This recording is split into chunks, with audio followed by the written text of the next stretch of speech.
Ladies and gentlemen, please welcome our reporter in Infix to Postpic, Mr. Paul Alvin Destao.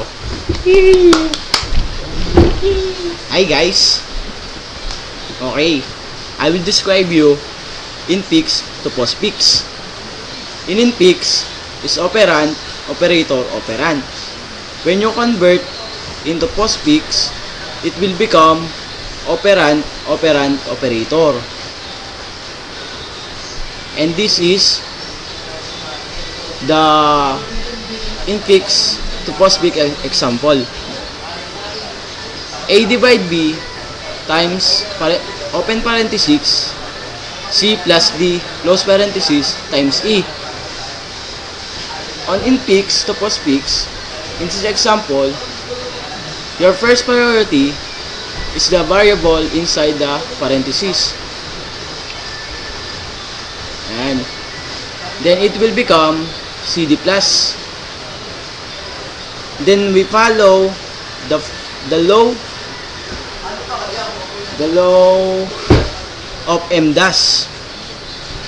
Then our second priority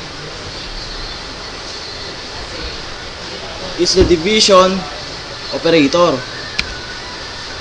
And AB divide times CD plus times E.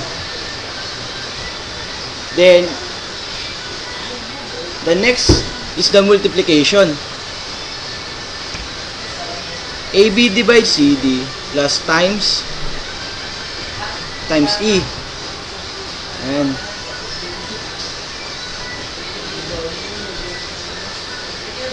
multiplication operator, and it will become AB divide CD plus times E times. Parang sumap lang siya. Then we're done converting infix to postfix.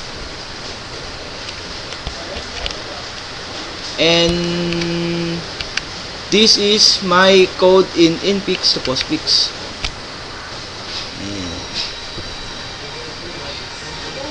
You will see, this is the code.